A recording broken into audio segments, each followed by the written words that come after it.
तो आपकी लाइफ में ऐसे कौन से इंसिडेंसेस हुए हैं जो हमें फिल्म में भी देखने को मिल रहे हैं, या वो एक कोई ऐसा किस्सा जो आप नहीं भूल पाते हो, जिसने आपको बहुत परेशान किया हो? सीन देखा होगा कि जहाँ पे गोपी टंकी साफ करता है स्कूल की। तो वो पर्सनल एक्सपीरियंस है मेरा। जब मैं अपने प्राथमिक शिक्षा में था, 7th स्टैंडर्ड में, तो मुझे स्कूल में वो काम दिया गया था कि आप टंकी साफ करो या जैसे स्कूल की गटर साफ करो। तो उस टाइम मुझे पता नहीं था कि मेरे साथ क्या हो रहा है। बाय द टाइम जब मैं पढ़ने लगा बाबा साहेब महात्मा फुले या अन्ना भाऊ साठे 12वीं कक्षा में या डिग्री में, तो मुझे पता चला कि मेरे साथ बहुत सारा डिस्क्रिमिनेशन हुआ है। जो मेरे माता पिता है या मेरे दादा है या दादी है, सब म्यूनिसिपल कॉर्पोरेशन में झाड़ू लगाते हैं, अभी भी लगाते हैं। और बचपन से मैं उनके साथ थोड़ा बहुत काम कर चुका हूँ, मेरे दादी के साथ, जहाँ पे मैंने वो जिंदगी बहुत नजदीक से देखी है। जहाँ पे जो झाड़ू कामगार है या कोई स्वीपर है, उनके साथ किस तरह का क्या उसे व्यवहार करते हैं लोग, किस तरह से उनको ट्रीट करते हैं। तो बहुत सारी चीजें हैं जो मेरे बचपन से मैंने इस बार इस स्टोरी पे लिखने का टाइम मुझे बहुत यूज हुआ। मैं जिस समाज से आता हूँ, मैं वो जो फिल्म है वो उसी समाज के ऊपर बनी गई है। कस्तूरी की जो आप बात कर रहे हैं फिल्म की, वो भी उसी समाज पे बनी हुई है। मैं वो फिल्म देखने गया तो मतलब कुछ हाई होप्स नहीं थे, मैं कुछ ज़्यादा उम्मीदें नहीं लेके गया था कि भाई बहुत कुछ ज़्यादा अच्छा होने वाला है फिल्म में। तो लेकिन ये था कि हाँ, देखते हैं कि किस तरीके से होगी, कैसे प्रेज़ेंट किया गया है। बहुत ही, मैं अगर पर्सनली बताऊँ तो वाहियात तरीके से आप अगर उसमें देखेंगे कि कपड़े जिस तरीके से आपने प्रोटैगनिस्ट को पहनाए हैं, आपका जो मेन हीरो है, जो बच्चा है, वो किस तरीके के कपड़े पहन रहा है। चलो ठीक है, आप कपड़े, लेकिन आप जिस तरीके से उसको प्रेज़ेंट करते हैं ना, वो बहुत ही अलग, मतलब आप उनको नीचे देख रहे हैं। और जब हम बात करते हैं, जैसे कस्तूरी की बात करें और मैं फेंड्री की बात करूँ, तो वो कहीं न कहीं उससे आप कनेक्ट करते हैं। मैं उस पूरी फ़िल्म से कनेक्ट ही नहीं कर पाया। लेकिन जब मैं कस्तूरी जब हम देख रहे थे, तो वो कनेक्ट हुआ। जैसे मैं, एक वो सीन आता है जब बच्चे उसको स्कूल में वो बच्चे को चिढ़ाते हैं, और जब वो मुँह छुपाता है कि कहीं ये मेरा स्कूल का बच्चा मुझे देख ना ले और ये वहाँ पर बात फैला ना दे। तो वो बहुत ही पर्सनल मुझे फ़ील हुआ, क्योंकि ये सारी चीज़ें, मतलब पूरा मैं अपना स्कूल का वो पूरा दोबारा रिकॉल कर रहा था कि ये ऐसे-ऐसे है, वो पूरा घूम गया मेरी आँखों के आगे। तो ये आप जस्टिस तभी कर पाएँगे जब आपके पास वो कहानी है, वो छोटे-छोटे नुआंसेस हैं। आप किसी भी उस पे बना सकते हैं, हो सकता है कि आप फ़िल्म बना लें, आप रिसर्च कर लें कितनी अच्छी, लेकिन जब आप उस जो वो चीज़ है उसको अंदर से महसूस नहीं करते ना, तो वो पर्दे पे नहीं निकल के आती। हेलो एंड वेलकम, मेरा नाम है साहिल वाल्मीकि और आप देखना शुरू कर चुके हैं द वॉइस मीडिया। अभी हमारे साथ विनोद कांबले जी हैं।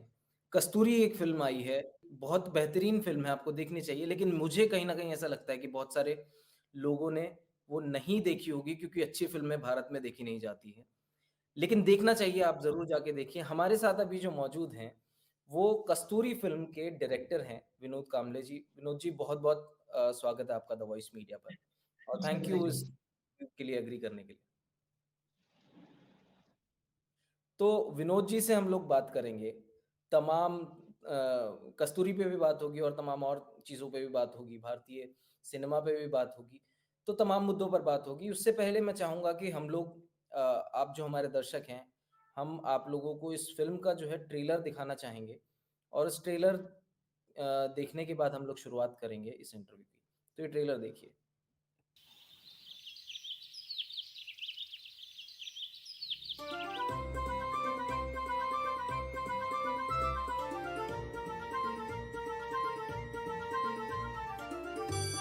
बच्चों इधर ध्यान दो।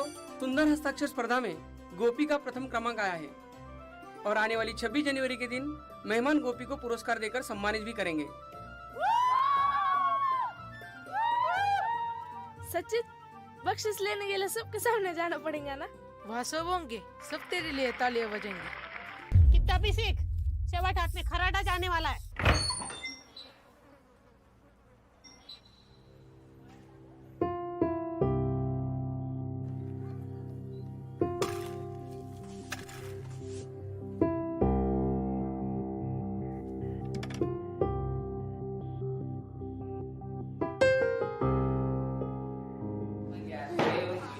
तर माहिती का तुला मला माहित नव्हतं रे, आज कळलं मला. गटरच्या वास येतो गटर असल्या पोरावर कोणी बोलायचं बी नसते. ये मेरा पहला बख्शिश है। कस्तूरी का अत्तर लगेज बख्शिश लेने जाएंगे। 26 जनवरी तक कस्तूरी मिलना मांगता। देखेंगे, कुछ तो करेंगे। कस्तूरी का अत्तर बनाने के लिए कितने रुपए लगेंगे? यायचे आहे का? 26 जनवरी तो बहुत नजदीक आएले। तो काय पुढे चालवलंय?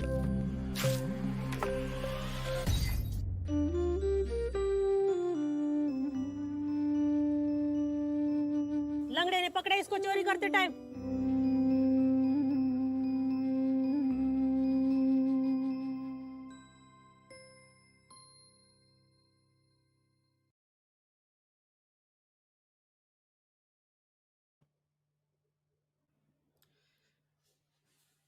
बहुत ही बेहतरीन। विनोद जी, मेरा पहला सवाल ये रहेगा कि आप अपने बारे में बताइए दर्शकों को कि आप कहाँ से आते हैं, कहाँ पर शिक्षा हुई, कहाँ पर जन्म हुआ, कहाँ पर शिक्षा हुई, और उसके बारे में थोड़ा सा बताइए, फिर आगे चलेंगे। पहले तो बहुत बहुत धन्यवाद मुझे आप यहाँ बुलाने के लिए।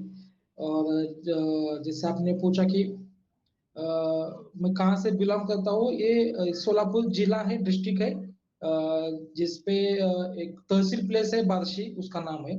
तो वहाँ मेरा जन्म हुआ है। तो उसी नेटिव प्लेस में मेरा एजुकेशन हुआ है 12वीं कक्षा तक।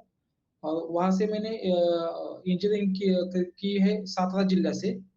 तो बेसिकली मेरा जो फैमिली बैकग्राउंड है, ये जो मेरे माता पिता है या मेरे दादा है या दादी है, सब म्युनिसिपल कॉर्पोरेशन में झाड़ू लगाते हैं, अभी भी लगाते हैं। और बचपन से मैं उनके साथ थोड़ा बहुत काम कर चुका हूँ मेरे दादी के साथ, जहाँ पे मैंने वो जिंदगी बहुत नजदीक से देखी है, जहाँ पे जो झाड़ू कामगार है या कोई स्वीपर है, उनके साथ किस तरह का क्या उसे व्यवहार करते हैं लोग, किस तरह से उनको ट्रीट करते हैं।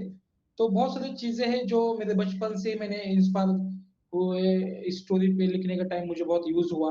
जैसे ये स्टोरी बेसिकली ट्रू स्टोरी पे बेस है फिल्म, जहाँ पे मेरे जो नेटिव प्लेस है बार्शी, वहाँ पे एक लड़का है जो एक्चुअली अभी भी पोस्टमार्टम कर रहा है वो। तो एक्चुअली उस पे ये कहानी बेस है, और मुझ में कहीं ना कहीं ये लगा कि जब उसकी मैं कहानी बताऊंगा तो मेरी कहानी भी लोगों के सामने आएगी, इसलिए मैंने उस कहानी को चूज किया और उस पे फिल्म बनाने की कोशिश की। और आज लगता है लोगों को, जैसे आपने कहा कि वो पसंद आ रही है, लोगों को अपनी कहानी लगती है, तो मुझे कहीं ना कहीं आनंद होता है कि जिस सब्जेक्ट को मैंने सामने लाना चाहता था, जो अब तक इग्नोर है, किसी ने वो जिंदगी को जिया है लेकिन वो जानबूझकर इग्नोर हो चुका है, या जैसे हम कहते हैं कि जानबूझकर लोग उसको इग्नोर करते हैं। तो मुझे बहुत अच्छा लगता है कि आज वो उस टॉपिक पे चर्चा हो रही है। विनोद जी, आपने बताया कि ये जो छोटे छोटे, जैसे हमने बताया कि जो फिल्म में हमने देखे हैं किस्से, टंकी वाला जो सीन है, कोई ऐसा किस्सा हुआ है आपके साथ जो आप नहीं भूल पाते हो, या ये जो सामाजिक जिस मुद्दे पर फिल्म बनी है उसको, वो आपकी लाइफ में ऐसे कौन से इंसिडेंसेस हुए हैं जो हमें फिल्म में भी देखने को मिल रहे हैं, या वो एक कोई ऐसा किस्सा जो आप नहीं भूल पाते हो, जिसने आपको बहुत परेशान किया हो? हाँ, जैसे आपने अभी जिसका जिक्र किया, जो टंकी साफ करने का सीक्वेंस है, जो मैंने खुद अपने लाइफ में ऐसा काम किया है मेरे स्कूल में। जब मैं 7th स्टैंडर्ड में था या 6th स्टैंडर्ड में था, तब मुझे स्कूल के टीचर वो काम मुझे करने बोलते थे कि तुम जो टंकी है साफ करो, या जो स्कूल की गटर हो वो साफ करने के लिए मुझे कहते थे। तो हाँ, उस टाइम में मैंने वो अपने उसे क्या कह सकते हैं कि एक हेल्प हो जाए स्कूल के लिए या मदद हो जाए, इस नजरिए से मैंने वो काम किया था। लेकिन बाद में जब मैंने बाबा साहब को पढ़ा या महात्मा फुले जी को पढ़ा या अन्ना साठे जी को पढ़ा, तो मुझे ये पता चला कि वो बहुत गलत चीज थी जो मैंने उस टाइम पे स्कूल पे मुझसे जो करवाया था, जो मैंने किया था वो बहुत गलत था। तो कहीं ना कहीं फिल्म जब मैं लिख रहा था, तब मेरे दिमाग में ये था कि जो भी मेरे आसपास हुआ है, मेरे साथ हुआ है, और जो सनी चौहान जिसकी स्टोरी है, तो उसके द्वारा अपनी कहानी बताने की कोशिश मैंने इस फ़िल्म में की है। तो कहीं न कहीं ऐसी बहुत सारी चीज़ें हैं जो फ़िल्म में आई है, जो मेरे जैसे अनेक बच्चे हैं अपने आस-पास जिन्होंने ये कहीं न कहीं ये महसूस किया है या इसको प्रैक्टिस किया है स्कूल में। तो ये अकेले की कहानी नहीं है मेरी या सनी चौहान की। ऐसे बहुत सारे बच्चे हैं जिन्होंने ये कहीं न कहीं अपने लाइफ़ में ये ज़िंदगी जी है। तो मुझे इस बात की खुशी है कि लोगों को देखने के बाद अपना बचपन याद आता है या वो याद करते हैं कि उनके साथ भी ऐसा कुछ गलत हुआ था। जी, विनोद जी।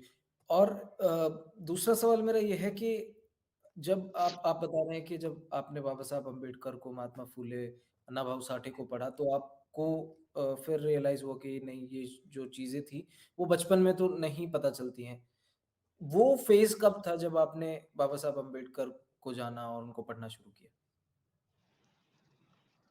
जब मैं हॉस्टल पे था जब मैं इंजीनियरिंग कर रहा था, तब मैंने पहली बार बाबा साहब या महात्मा फुले जी या अन्नाभाऊ साठे उनकी किताबें को खोजा और पढ़ना शुरू किया। तो धीरे-धीरे मुझे जो मेरे आस-पास चीज़ें अनकॉन्शियसली मेरे साथ हो रही थी, उनको मैं कॉन्शियसली देखने लगा, महसूस करने लगा कि ये गलत है।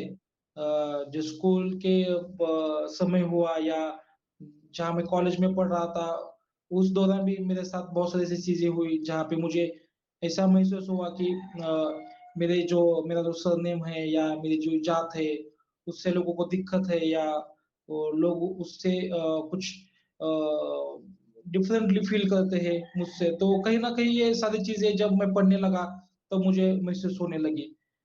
तो थैंक्स टू जो कुछ साथी थे हॉस्टल में, जिन्होंने मुझे इंट्रोड्यूस करवाया बाबा साहब से या अन्ना साठे से ऐसे बहुत सारे इंस्टीट्यूट या कुछ ऑर्गेनाइजेशन है वहाँ पे लोकल, जो इस तरह के कुछ इवेंट करते हैं, जहाँ पे वो आपको इकट्ठा अ, बाँध कर रखती है और आपको सजग रखती है, एक्टिव रखती है इन सोशल एंगल से, जहाँ पे हुँ। आपको पता चलता है कि आपके साथ डिस्क्रिमिनेशन हो रहा है।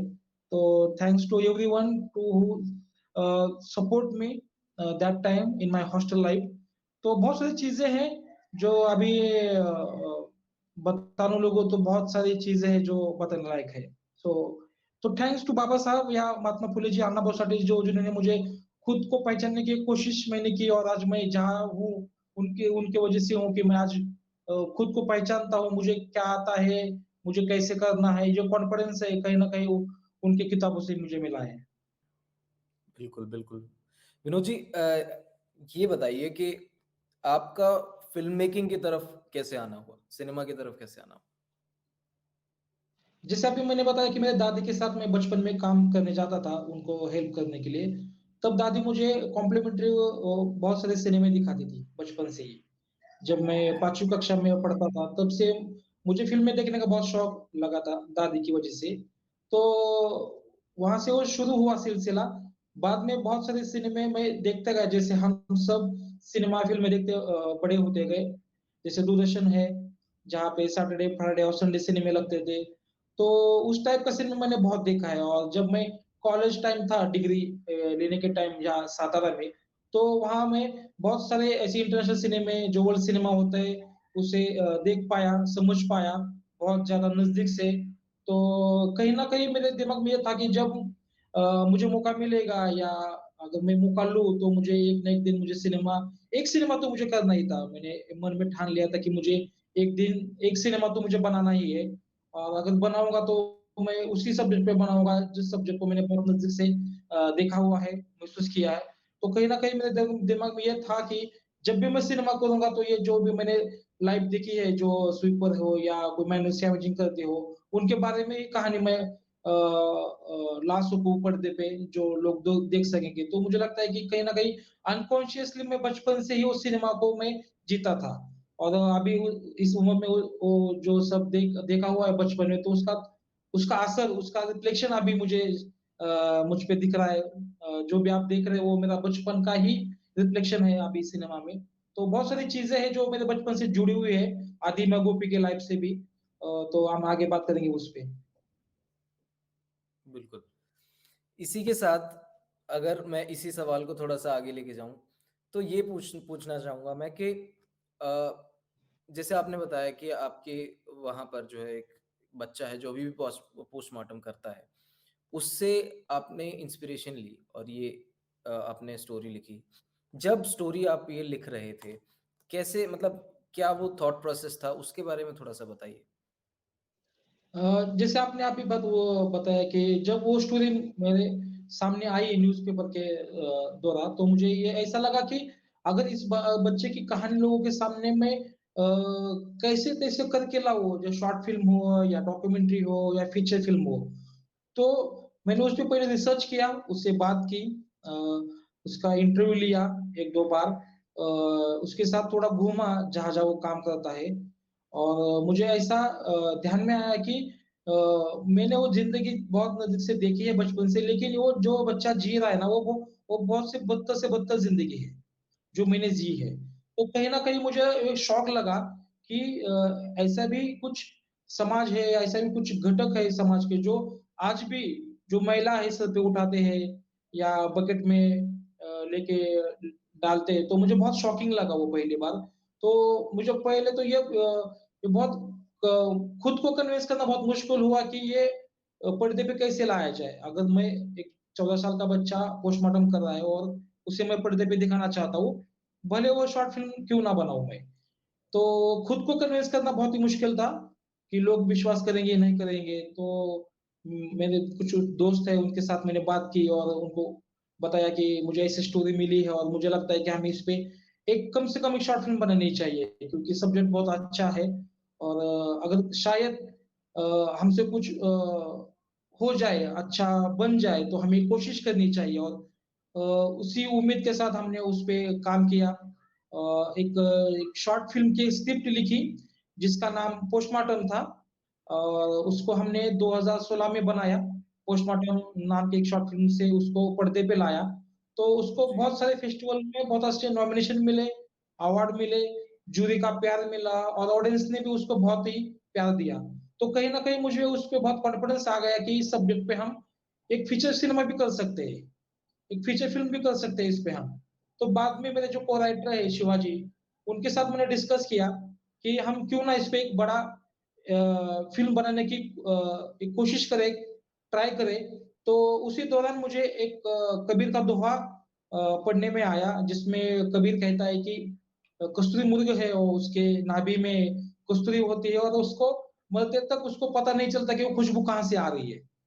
तो कहीं न कहीं वो आइडिया मुझे हिट हुआ कि एक बच्चा है और उसको लगता है कि उसके बदन की गंदी खुशबू आ रही है और उसको मिटानी है वो, कैसे भी करके। तो उसको पता चलता है कि एक पारधी समाज का लड़का है, उसके पास एक कस्तूरी है और उससे अगर अत्तर बनाए जाए लगाए जाए तो उसका लाइफ टाइम उसका सॉल्यूशन निकल जाएगा। तो ये आइडिया मुझे हिट होने के बाद मैंने मेरे दोस्त है शिवाजी, जो अभी मैंने कहा कि वो को-राइटर है इस सिनेमा के, तो उनके साथ मैंने बातचीत की और वो हमने मिलकर ये डिसाइड किया 2017 में कि हम इस पे एक फीचर बना रहे हैं। तो फिर से हमने उस पे बहुत अच्छा रिसर्च किया। या आपने जैसे फ़िल्म देखने का आपको पता चलेगा कि उसमें पोती है, जो नवनाथ की पोती है, उसमें जो बहुत सारे मराठी जो रेफरेंसेस मैंने डाले हैं, गोरक्षनाथ जो भगवान है, जो वाल्मीकि समाज है, उनके जो भगवान है, उसका भी रेफरेंस मैंने खोज निकाला। बहुत सारे एलिमेंट है, जैसे आदिम की जो बैकग्राउंड है, उस पे बहुत काम किया हमने।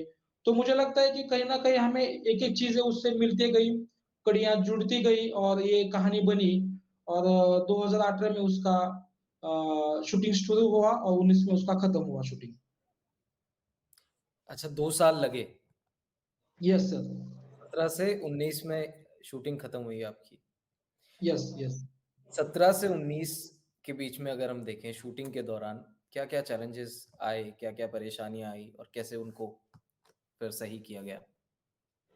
जैसा अभी मैंने बताया कि जो सिनेमा में जब लिखा था तो हमें वो बहुत ही वास्तववादी सिनेमा बना था और जब भी जिसको भी हम इसको निर्देशन देते तो वो कहते थे कि अरे इसको प्रोड्यूसर नहीं मिलेगा मिले इस सब्जेक्ट जी, पे सिनेमा नहीं बन सकता, क्योंकि इसमें कोई सो कॉल्ड कमर्शियल वैल्यू नहीं थी उसमें। ना कॉमेडी थी ना एक्शन ड्रामा था। तो जी। बहुत सारे मेरे दोस्त थे, हमारे दोस्त थे, उनको लगता है कि मेरे साथ कुछ अच्छा हो। वो कहते थे कि अरे इसमें मत टाइम मत वेस्ट कर, तू कुछ और अच्छा लिख और पहले सिनेमा थोड़ा कमर्शियली बना। तो मुझे कहीं न कहीं विश्वास था कि अगर हम कुछ दिल से और पूरी लगन से कुछ करेंगे तो एक ना एक दिन इसको प्रोड्यूसर मिलेगा। उसी विश्वास के साथ हमने वो स्क्रिप्ट लिखी और मैंने और शिवाजी ने। और जो पहला बड़ा चैलेंज था प्रोड्यूसर मिलना इस स्क्रिप्ट को, वो बहुत ही ज़रूरी था, वो पड़ा, वो मुकाम। क्योंकि जैसे हम देखते हैं इस सिनेमा में कि जो इस सब्जेक्ट पे, इस टॉपिक पे सिनेमा बनाना मुश्किल क्यों था? क्योंकि ऐसे लोग हमारे आस-पास होते हैं मगर हम जानबूझकर इग्नोर करते हैं। ये लोग भी अनटचेबल है, ये इश्यू भी अनटचेबल है और सिनेमा भी अनटचेबल ही रह सकता है, ऐसे लोगों का मानना था। इसीलिए मुझे लोग कहते थे कि मत बनाना इस पे सिनेमा। तो जब मैंने सिनेमा लेकर जैसे पोस्टमार्टम जो शॉर्ट फ़िल्म है, वो घूमता था मैं फेस्टिवल में लेके।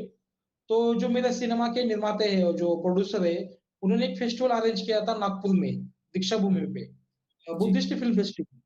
तो वहाँ पे पोस्टमार्टम का स्क्रीनिंग हुआ था और वहाँ पे मेरे जो प्रोड्यूसर है अभी फ़िल्म के पायल डोके, उनसे मेरी मुलाकात वहाँ पे हुई और उन्होंने मुझे ऑफ़र किया कि अगर आपके पास कोई ऐसा सब्जेक्ट हो, जिस पे हम आगे जाके काम कर सकते हो, जो जो अनटोल्ड स्टोरी जो होती है, उनको बतानी थी वो। तो लकीली मेरे पास वो स्क्रिप्ट लिखी हुई थी कस्तूरी की, तो मैंने तुरंत उनको सुनाई पुणे में। तो उन्होंने कहा कि देखो मैं तो अकेले नहीं कर सकती लेकिन मेरे साथ मेरे कुछ फ्रेंड हैं जो हम हमेशा कुछ सोशल वर्क करते हैं। बच्चों को हुँ, सपोर्ट करते हैं एजुकेशन में या स्पोर्ट में। तो एक हुँ, थोड़ा-सा मुझे वक़्त दीजिए, मैं उनसे बात करती हूँ और देखती हूँ कि क्या कुछ कर सकते हैं हम मिलकर।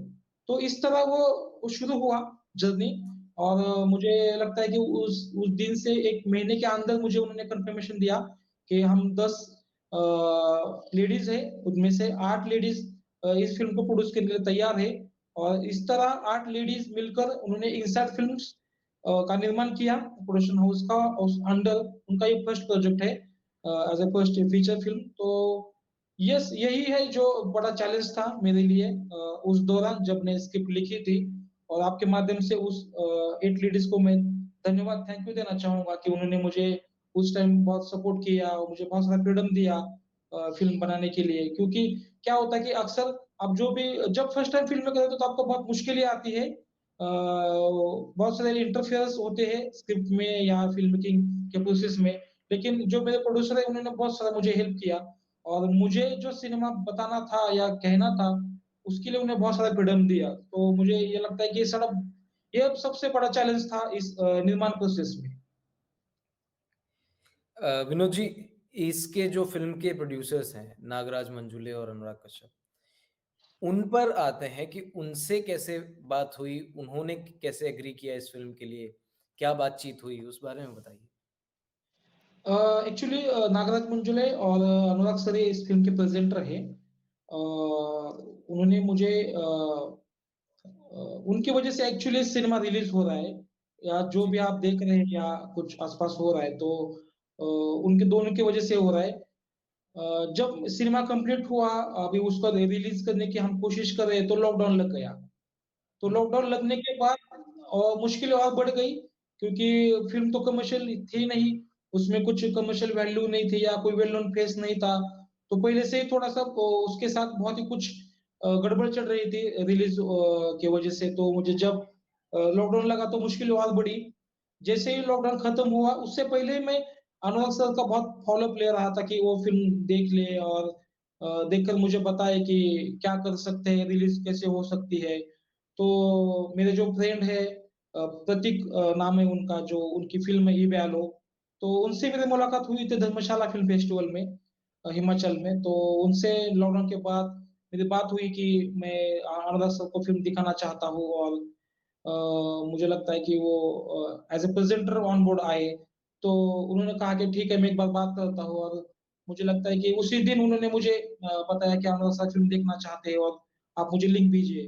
तो उसी दिन अनुराग सर ने फ़िल्म देख ली और मुझे व्हाट्सएप पे कहा कि ये फ़िल्म अच्छी है बनी विनोद और आप तुम मेरे जो उनके जो प्रोड्यूसर है मार्केटिंग डिस्ट्रीब्यूशन का के जो हेड है रंजन सिंह, तो उनसे मिलने को मुझे कहा और वो रंजन सिंह जिसने ये सब रंजन सिंह है जो है जिसने सब ये ऑर्गेनाइज किया है, जो भी डिस्ट्रीब्यूशन है, मार्केटिंग है इस फ़िल्म का, तो उनसे मुलाकात हुई। उन्होंने कहा कि एक बार फ़िल्म देखता हूँ और बात करते हैं कि कैसे इसको ऑन बोर्ड ला सकते हैं और किसको कैसे रिलीज़ कर सकते हैं, कोशिश करते हैं।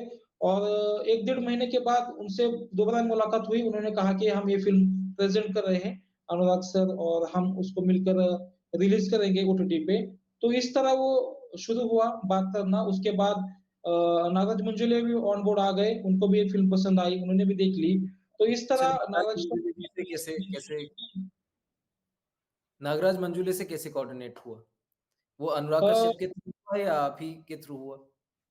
अ, अनुराग सर ने नागराज सर को कॉन्टैक्ट किया इस फ़िल्म के लिए कि नागराज ये फ़िल्म देख लो तुम, फ़िल्म अच्छी बनी है और मुझे लगता है कि हम दोनों मिलकर ये प्रेज़ेंट करना चाहिए और लोगों के सामने लेके जाना चाहिए। तो इस तरह अनुराग सर और नागराज सर ऑन बोर्ड आए और दोनों ने मिलकर थोड़ा-सा पुश किया, एक विज़न रखा और अभी ये लोगों के सामने आई है, रिलीज़ हुई है और मुझे खुशी है कि लोगों को ये पसंद आ रही है। अच्छा विनोद जी, एक बात मुझे बताइए कि जब से फ़िल्म रिलीज़ हुई है, उसके बाद से लोगों के कैसे रिस्पॉन्सेज़ आ रहे हैं? और जो पहले जो लोग कहते थे आपको कि इस टॉपिक पे आप मत बनाइए, फ़िल्म देखने के बाद उनके क्या रिएक्शन हैं? हाँ, जो लोग मुझे कहते थे कि ये अभी इस पे मत काम कर, पहला सिनेमा कुछ कमर्शियली कर, जिससे तुझे थोड़ा-सा एक सपोर्ट मिले। तो वो लोग मेरे नज़दीक मेरे फ्रेंड ही थे, उनको लगता था कि मैं कुछ थोड़ा स्टेबलाइज़ हो जाऊँ, उसके बाद मैं कुछ एक्सपेरिमेंट सिनेमा करूँ। तो कहीं न कहीं वो आज खुश है क्योंकि बहुत सारा उसको रिकॉग्नाइजेशन मिला है, लोगों से प्यार मिल रहा है और जैसे आप सोशल मीडिया देख रहे हो तो आपको पता चलेगा कि बहुत सारे लोग उसके बारे में लिख रहे हैं बहुत अच्छा, कमेंट बहुत अच्छा कर रहे हैं, वीडियो बना रहे हैं, बहुत सारे अच्छे रिव्यू लिख कर आ रहे हैं उसपे। तो कहीं न कहीं जो मेरा मानना था कि एक ना एक दिन लोग इस सब्जेक्ट को डिस्कस करेंगे, चाहे या नेगेटिव हो या पॉज़िटिव हो, लेकिन इस सब्जेक्ट को वो इग्नोर नहीं करेंगे। ये आज वो सच होता दिख रहा है कि लोग उस पे बात कर रहे हैं और मुझे खुशी है कि जो मैंने और शिवाजी ने जो प्लान किया था, जो भी हमारा जो उद्देश्य था कि लोगों के सामने ये सब्जेक्ट लाना चाहिए और डिस्कस होना चाहिए, तो कहीं न कहीं आज वो सफल होता दिख रहा है मुझे। बिल्कुल, बिल्कुल। विनोद जी बहुत ही अ, ज़्यादा लोग पसंद कर रहे हैं, इसके बारे में लिख रहे हैं क्योंकि ऐसी स्टोरीज़ जो हैं, ऐसी कहानियाँ आती नहीं हैं बाहर और आती भी हैं तो जो लोग उनको बनाते हैं, वो अपने अपने पूर्वाग्रह उसमें डाल देते हैं, कुछ अलग ही वो किसी और दिशा में चली जाती है, जिस जगह जानी चाहिए, वैसी नहीं जाती है क्योंकि जब आप अपनी कहानी कोई बताते हैं, तो आप उसमें जो छोटे-छोटे नुआंसेस डालते हैं, उसका इम्पैक्ट वो पूरी स्टोरी टेलिंग पे पड़ता है कि आप किस नज़रिए से वो बता रहे हैं। जैसे मैं बात करूँ कि थोड़े दिन पहले 2-4 महीने पहले शायद एक और मूवी भी आई थी, सेम टॉपिक पे आई थी। आपने शायद देखी होगी और मतलब जिस तरीके से ट्रेलर बाहर आया तो बहुत ही मुझे मैं देखने गया था वो फ़िल्म। लेकिन मुझे इतना डिसअपॉइंट किया उस अ, फ़िल्म ने क्योंकि वो जो जो टाइमलाइन उन्होंने दी थी, वो फ़िल्म उससे कहीं और ही भटकती हुई नज़र आई। वो चीज़ अगर मैं मतलब जब मैं जिस समाज से आता हूँ, मैं वो जो फ़िल्म है, वो उसी समाज के ऊपर बनी गई है। कस्तूरी की जो आप बात कर रहे हैं फ़िल्म की, वो भी उसी समाज पे बनी हुई है। मैं वो फ़िल्म देखने गया, तो मतलब कुछ हाई होप्स नहीं थे, मैं कुछ ज़्यादा उम्मीदें नहीं लेके गया था कि भई बहुत कुछ ज़्यादा अच्छा होने वाला है फ़िल्म में। तो लेकिन ये था कि हाँ, देखते हैं कि किस तरीके से होगी, कैसे प्रेज़ेंट किया गया है। बहुत ही मैं अगर पर्सनली बताऊँ तो वाहियात तरीके से आप अगर उसमें देखेंगे कि कपड़े जिस तरीके से आपने आपने प्रोटैगनिस्ट को पहनाए हैं, आपका जो मेन हीरो है, जो बच्चा है, वो किस तरीके के कपड़े पहन रहा है। चलो ठीक है, आप कपड़े लेकिन आप जिस तरीके से उसको प्रेज़ेंट करते हैं ना, वो बहुत ही अलग मतलब आप उनको नीचे देख रहे हैं। और जब हम बात करते हैं जैसे कस्तूरी की बात करें और मैं फेंड्री की बात करूँ, तो वो कहीं न कहीं उससे आप कनेक्ट करते हैं। मैं उस पूरी फ़िल्म से कनेक्ट ही नहीं कर पाया। लेकिन जब हम देख रहे थे तो वो कनेक्ट हुआ। जैसे मैं एक वो सीन आता है जब बच्चे उसको स्कूल में वो बच्चे को चिढ़ाते हैं और जब वो मुँह छुपाता है कि कहीं ये मेरे स्कूल का बच्चा मुझे देख ना ले और ये वहाँ पर बात फैला ना दे। तो वो बहुत ही पर्सनल मुझे फ़ील हुआ क्योंकि ये सारी चीज़ें मतलब मैं अपना स्कूल का वो पूरा दोबारा रिकॉल कर रहा था कि ये ऐसे-ऐसे है, वो पूरा घूम गया मेरी आँखों के आगे। तो ये आप जस्टिस तभी कर पाएँगे जब आपके पास वो कहानी है, वो छोटे-छोटे नुआंसेस हैं। आप किसी भी उस पे बना सकते हैं, हो सकता है कि आप फ़िल्म बना लें, आप रिसर्च कर लें कितनी अच्छी, लेकिन जब आप उस जो वो चीज़ है उसको अंदर से महसूस नहीं करते ना, तो वो पर्दे पे नहीं निकल के आती। तो इस आप इस पूरी चीज़ को कैसे देखते हैं कि जिस तरीके से अभी कास्ट के अराउंड और स्पेशली अगर मैं बात करूँ तो इस टॉपिक के अराउंड स्वीपर कास्ट और मैनुअल स्कैवेंजिंग कास्ट जो है, उसके अराउंड जो फ़िल्म बन रही है, उसको कैसे देखते हैं? जैसे आपने कहा कि आपको बचपन की कुछ यादें आपकी ताज़ा हुई फ़िल्म देखने के बाद। तो जब मैं स्क्रिप्ट लिख रहा था तभी भी मेरे दिमाग में वही चल रहा था कि जो आप में देखते हो बचपन में, जो आपके साथ होता है, कहीं न कहीं वो आपके राइटिंग में रिफ्लेक्ट होता है, आपके जो आप कला है उसमें रिफ्लेक्ट हो ज़रूर होता है। कला ऐसे ही डेवलप होती है, जहाँ बिल्कुल। आपने बहुत कुछ देखा हो, एक्सपीरियंस किया हो। तो कहीं न कहीं जब मैं स्क्रिप्ट लिख रहा था तो मेरे दिमाग में यही था कि जो भी घटनाएँ मेरे साथ हो चुकी है या जिसकी घटना का मैं साक्ष्य रह चुका हूँ, देख चुका हूँ मेरे आस-पास, उसको कहीं न कहीं मैं बड़े पर्दे पे लाना चाहता था। पहली बात हुँ, तो मेरे दिमाग में क्लियर थी कि मुझे कुछ इमेजिनरी कुछ वर्ल्ड नहीं क्रिएट करना था। हुँ, जो भी घटा हुआ है मेरे साथ या दोस्तों के साथ या रिश्तेदारों के साथ या मेरे फैमिली के साथ या सनी चौहान जिसकी स्टोरी है, उसके लाइफ के कुछ इंसिडेंट्स जो आपने फ़िल्म में देखे होंगे, पोस्टमार्टम के सीक्वेंसेस है, जिसको मैं ये रखना चाहता था कि ये वास्तववादी लगे, लोगों को लगे कि हम हमारे सामने ये कहानी घट रही है और उसको हम देख रहे हैं थर्ड पर्सन। तो हुँ, जैसे आपने कहा कि बचपन में मैं जब स्कूल में था 7th स्टैंडर्ड में या 6th स्टैंडर्ड में तो स्कूल में मुझे आपने सीन देखा होगा कि जहाँ पे गोपी टंकी साफ करता है स्कूल की। तो वो पर्सनल एक्सपीरियंस है मेरा जब मैं अपने प्राथमिक शिक्षा में था 7th स्टैंडर्ड में तो मुझे स्कूल में वो काम दिया गया था कि आप टंकी साफ करो या जैसे स्कूल की गटर साफ करो। तो उस टाइम मुझे पता नहीं था कि मेरे साथ क्या हो रहा है। बाय द टाइम जब मैं पढ़ने लगा बाबा साहेब महात्मा फुले या अन्ना भाऊ साठे 12वीं कक्षा में या डिग्री में तो मुझे पता चला कि मेरे साथ बहुत सारा डिस्क्रिमिनेशन हुआ है और उसकी जो दाहकता है, उसकी जो इंटेंसिटी है बहुत उस टाइम मुझे नहीं महसूस हुई, जब बचपन में था। लेकिन जब मैं थोड़ा-सा पढ़ने लगा, समझने लगा सोशल हायरार्की में आप जब रहते हो तो आपको ऑटोमेटिकली जो एक्सपीरियंस आते हैं, कॉलेज में भी मुझे बहुत सारे ऐसे एक्सपीरियंस आए जो भी मेरे सरनेम से हो या मेरे कलर से हो या बात करने के वजह से हो, मेरे साथ बहुत सारा भेदभाव होता है आपके साथ, जहाँ पे आप जाते हो। तो कहीं न कहीं बहुत सारे ऐसी चीज़ें थी जो मुझे स्पार्क कर रही थी, इग्नाइट कर रही थी कि आप कुछ लिखो और बनाओ कुछ ऐसा जो लोगों को पता चले कि एक्चुअली ग्राउंड लेवल पे होता क्या है, एक बच्चे के साथ। तो कहीं बिल्कुल। न कहीं बहुत सारे ऐसे मुद्दे थे, जो मुझे इंस्पायर कर रहे थे, इस कहानी को लिखने के लिए। तभी सनी चौहान की कहानी मैंने पढ़ी न्यूज़पेपर में तो मुझे कहीं न कहीं ये लगा कि अभी यही सही वक़्त है जिस पे मुझे कुछ करना चाहिए। तब तक मैं सिनेमा कैसे बनाते हैं, कैसे लिखते हैं, काफ़ी कुछ सीख चुका था क्योंकि मैंने एज़ असिस्टेंट डायरेक्टर मैंने एक शॉर्ट फ़िल्म की थी या फीचर फ़िल्म की थी, तो मुझे पता था कि क्राफ्ट कैसे बना सकते हैं अच्छा। तो कौन-कौन ये सी बहुत था फ़िल्म थी मुझे। जो आपने की थी एज़ अ असिस्टेंट डायरेक्टर जो आपने की थी? मराठी फ़िल्म थी मोर क्या, जिसको अच्छा। नेशनल अवार्ड मिला है 2018 का। हुँ, तो हुँ, उसको मैंने असिस्ट किया था, तो वहाँ पे मुझे इन्फॉर्मल ट्रेनिंग हुई मेरे वहाँ पे। मैंने कुछ एफटीआई या मास कॉम नहीं किया है। हुँ, तो कहीं न कहीं इन्फॉर्मल ट्रेनिंग के दौरान ही मुझे सीखने को मिला है। बहुत सारी चीजें। तो जब मेरे उस जोन में मेरी तो पढ़ाई हो गई, तो उसके बाद मुझे लगा कि अभी अभी मुझे इंडिविजुअली कुछ करना चाहिए। तो वही सही टाइम था जब मैंने सनी की न्यूज पढ़ी। तो इस तरह बहुत सारी चीजें हैं पर्सनल लाइफ से या सनी चौहान के लाइफ से मुझे इंस्पायर किया इस कहानी को लिखने के लिए, बड़े पर्दे पे लाने के लिए।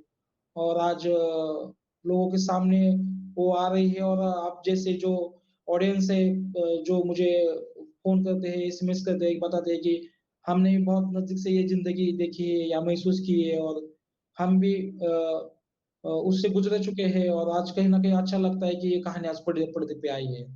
सो बहुत अच्छा लगता है यार। जी, जी, बिल्कुल। विनोद जी, एक सवाल मेरा आखिरी ये रहेगा कि अभी आप इस कस्तूरी क्योंकि खत्म हो चुकी है, अभी लग गई है, लोग देख रहे हैं। आगे आपके क्या प्रोजेक्ट हैं? कुछ किसी प्रोजेक्ट पे काम कर रहे हैं या अभी शुरू होगा? और एक इसी का ही एक और है कि आप उन लोगों को क्या सलाह देना चाहेंगे जो लोग सिनेमा में या फ़िल्म मेकिंग में आना चाहते हैं, जो अभी सीख रहे हैं या उस बैकग्राउंड से नहीं आते हैं, प्रिविलेज्ड बैकग्राउंड से कि उनके पास बोरी भर के पैसा हो या खानदानी वेल्थ हो। जिनके पास कहानियाँ हैं, जिनके पास स्टोरी है लेकिन वो नहीं है, मतलब उनको नहीं उतने एक्सेस के वो लोगों के कॉन्टैक्ट्स हों उनके पास, सिर्फ़ कहानी है, उसको बताने अच्छी तरीके से वो बता सकते हैं। तो उनको आप क्या सलाह देना चाहेंगे कि किस तरीके से वो अपनी बात कह सकते हैं फ़िल्म मेकिंग में? तो ये 2 अभी सवाल तो मेरे। मेरा स्क्रिप्ट है, 2 स्क्रिप्ट पे काम चल रहा है मेरा पर्सनली, और जल्द ही उसमें से एक चुन कर मैं उस पे काम शुरू करूंगा। और दूसरा जो सवाल है आपका कि जिनके पास कहानी है उनको मैं यही कहूंगा कि आप खुद से उस कहानी से और खुद के साथ ऑनेस्ट रहिए पहले तो।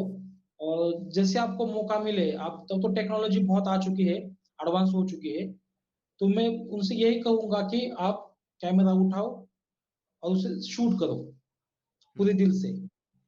आप हमारे आसपास बहुत सारे ऐसे मीडियम है, माध्यम है जिसपे हम उसको डाल सकते हैं, लोगों के सामने ले जा सकते हैं। जी, तो अब मुद्दा वो नहीं रहा कि मेरे पास कहानी है और मुझे कैसे बतानी है। अब ये मुद्दा ये है कि पॉइंट ये है कि मेरे पास कहानी है लेकिन मैं उसको कन्विंस कैसे करूं, अपने अपनी कोशिश कैसे अच्छी तरह दे दूं कि लोगों को ये पसंद आए। कन्विक्शन आपका बहुत अच्छा होना चाहिए अभी, क्योंकि अब बहुत सारे माध्यम आ चुके हैं, कैमरे के साथ हो, यूट्यूब हो, या जिसपे आप अपनी बात रख सकते हो। तो मुझे लगता है कि वो अभी वो प्रॉब्लम नहीं है बड़ी कि मैं कैसे बनाऊं, क्या बनाऊं। मुद्दा ये है कि आपके पास जो भी है उसको आपको कन्विक्शन के साथ लोगों के सामने जाना चाहिए सामने। तो मुझे लगता है कि उनको वही करना चाहिए कि अपने पूरी कोशिश के साथ उसको बनाना चाहिए। मोबाइल हो या कैमरा हो, किस पे भी हो, आप उसको बनाइए, यूट्यूब पे डालिए, या बहुत सारे ऐसे फिल्म मेकर्स है, उनके पास जाइए, उनको कहिए कि इसको देखे, उसको कुछ प्रेजेंट करे या उसको कुछ बेचने के लिए मदद करे। तो मुझे लगता है कि कहीं ना कहीं आपकी कहानी भी लोगों के सामने आएगी। जी, बिल्कुल। एक सवाल और विनोद जी के कस्तूरी जो फ़िल्म है, उसका समाज पर आप कैसे देखते हैं कि उसका क्या बदलाव पड़ेगा समाज पर, या जो लोग कस्तूरी को देखेंगे उसको कैसे समाज को बेहतर बनाने में एक वो मदद कर सकते हैं? कस्तूरी देख के क्या इम्पैक्ट पड़ने वाला है? एक एक तो बात साफ है कि अब तक इस टॉपिक पे बहुत सारी डॉक्यूमेंट्रीज तो बनी है, लेकिन इस पे सिनेमा या इस माध्यम से कुछ बना नहीं था। तो ये मेरा सौभाग्य है, या मुझे चांस मिला कि इस टॉपिक पे मैं बात कर सकूं और कुछ बना सकूं। तो इससे मुझे सिर्फ यही अपेक्षा है कि जो लोग आपके आसपास ये काम करते हैं, जिनकी वजह से आपका समाज सुंदर रहता है, दिखता है, जिससे हम क्लीन ऑक्सीजन लेते हैं, तो उनके बारे में हम अच्छी सोच रखें, उनके लिए एक आदर मन में रखें, उनके लिए प्यार रखें। तो और आसपास ऐसे जो गोपी है जिनको हम सपोर्ट कर सके, तो ये बहुत अच्छी बात होगी कि हम आगे आके ऐसे बच्चों को स्कूल में डाल सके या उनके एजुकेशन के लिए कुछ हेल्प कर सके। तो मुझे लगता है कि कहीं ना कहीं कस्तूरी देखने के बाद उनके लिए एक प्यार भरी नजर हमें या दिल में प्यार निर्माण हो, तो ये मेरे लिए बहुत अच्छी बात होगी। अगर हम सब उनके लिए एक आदर निर्माण कर सके सोसाइटी में, तो ये बड़ी बात होगी मेरे लिए। जी, बिल्कुल, बिल्कुल। बहुत-बहुत शुक्रिया विनोद जी हमसे बात करने के लिए। मैं अपनी दर्शकों को एक बार फिर अपील करना चाहूँगा कि जो-जो ये वीडियो देख रहे हैं, जाइए कस्तूरी देखिए, बहुत बेहतरीन फ़िल्म है, बहुत अच्छी फ़िल्म है और इस तरीके की फ़िल्में ज़्यादा नहीं बनती हैं और अगर हम इंडियन सिनेमा की बात करें तो ज़्यादा नहीं बनती हैं।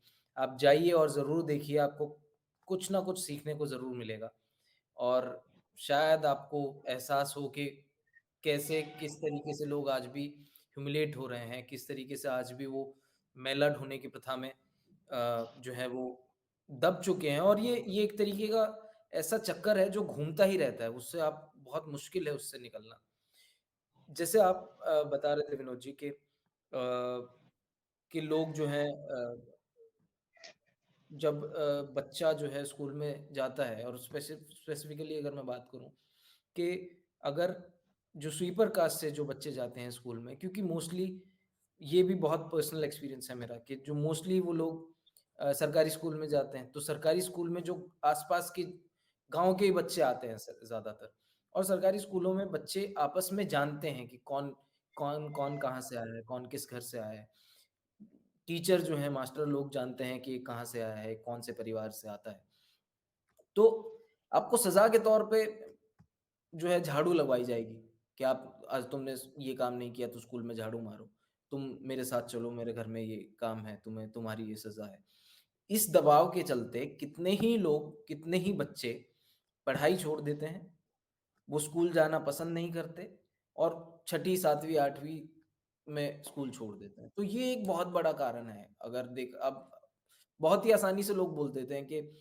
हमें शिक्षा लेनी चाहिए शिक्षा से ही सब बदलेगा और बिना शिक्षा के कुछ नहीं होगा, तुम लोग पढ़ते लिखते नहीं हो। इस तरीके की बातें कई लोग बोलते हैं, लेकिन उस वो शिक्षा छोड़ने के पीछे क्या कारण है? वो ये एक बहुत बड़ा कारण है कि जातिगत भेदभाव और ये जो कहीं न कहीं आप उनको जैसे ये जो सज़ाएँ मिलती हैं, वो ये नहीं बताएँगे कि तुम्हारी ये जाति है इस वज़ह से, बस तुम्हें सज़ा मिली है। तुमने काम नहीं किया इसीलिए तुम्हें सज़ा मिली है। तो वो तरीके चेंज हो गए हैं उनके। बहुत अ, अच्छी फ़िल्म है, मैं फिर कह रहा हूँ बहुत अच्छी फ़िल्म है, जाइए, कस्तूरी देख कर आइए। बहुत-बहुत शुक्रिया विनोद जी हमसे जुड़ने के लिए और बहुत-बहुत कांग्रेचुलेशंस आपकी फ़िल्म कस्तूरी के लिए। Thank you sir, thank you.